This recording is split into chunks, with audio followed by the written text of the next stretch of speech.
കഥകൾ പാടുന്നേ, മലയാള ദേശത്തിൻ കഥകൾ പാടുന്നേ.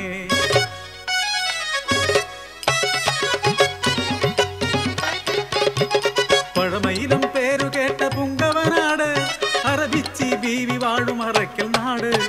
അസ്മാ ബീവിയുടെ കൊച്ചുമോള്, വമ്പിലും മുമ്പിലും വീരത്തി ആയിഷ.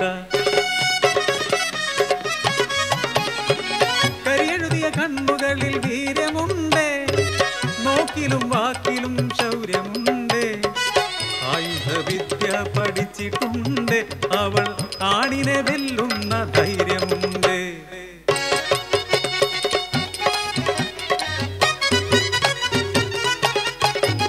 കടലേടും താണ്ടി വന്ന ചെമ്പൻ മുടിക്കാര്, മലയാളക്കരയിൽ വന്ന പറങ്കികള്. വെള്ളാരൻ കണ്ണുകളിൽ കള്ളത്തരവുമ, കേരളക്കരയിൽ വന്ന വാണിഭക്കാർ.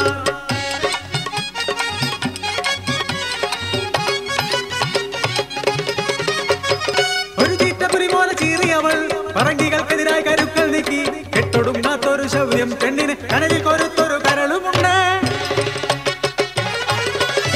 അസ്വസ്ഥരായ വിദേശികൾ പെണ്ണിൻ മാനം അപഹരിക്കാൻ, കയ്യുറപ്പുള്ള പത്താണുങ്ങളെ വെള്ളിയാങ്കല്ലിലേക്ക് അയച്ചു വന്ന.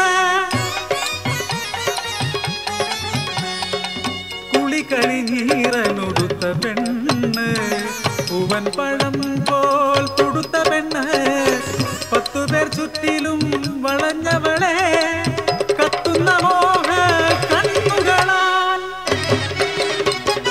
മതയാന പോലെ കൊല വിളിച്ചു. കരങ്ങും വിലങ്ങും കടവെട്ടിയവൾ 9 പേരെ അരിഞ്ഞു വീഴ്ത്തി, ഒരുവരെ സാക്ഷിയ തിരിച്ചയച്ചു. കടമിഴി കോണിൽ കവിതയൊളിപ്പിച്ചു, പെണ്ണത്തം കണ്ണാടി കൂട്ടിലൊതുക്കിയ ആയിഷയെ കണ്ട് മോഹിച്ചു പോയി. കരുത്തരിൽ കരുത്തനാം കുഞ്ഞിക്കേളു. മാർഗവും ലക്ഷ്യവും ഒന്നായവർക്ക്, സായിപ്പന്മാരിൽ നിന്നും സ്വാതന്ത്ര്യം നേടാൻ നാട്ടുകൂട്ടം കൂടി പടയൊരുക്കി. അവർ ആ ഗ്രാമത്തിന്റെ ഉണർവായി.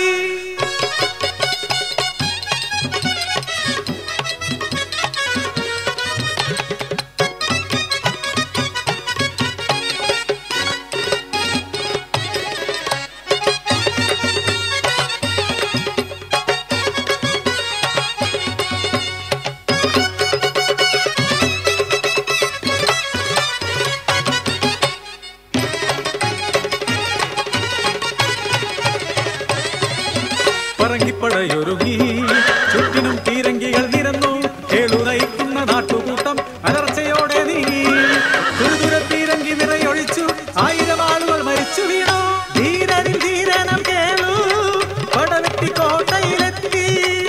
കൊച്ചു സായിപ്പിൻ വലതുകരം ഉറുമിയാലറുത്തു. ചുറ്റിനും കൂടിയ പറങ്കിക്കൂട്ടം നിറയൊഴിച്ചവരെ നിലത്തു വീഴ്ത്തി.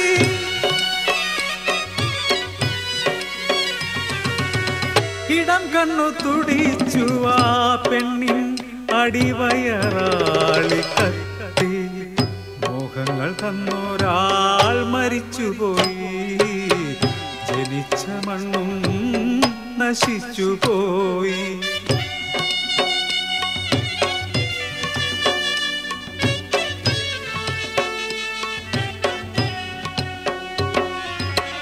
പടച്ചട്ടை അണിഞ്ഞാലും വിളിച്ചലറിയാലും പെണ്ണിൻ മനമതു പാവനമല്ലോ. കരയാനും ചിരിക്കാനും പരിഭവം പറയാനും കൊതിക്കും മനമല്ലോ പെണ്ണിൻ മനം. ധീരയമെങ്കിലും വീരത്തിയെങ്കിലും പെൺമനം എന്നും തുടിക്കയില്ലേ. നാഥന്റെ മാറിൽ മയങ്ങാനായി, നാഥന്റെ മാറിൽ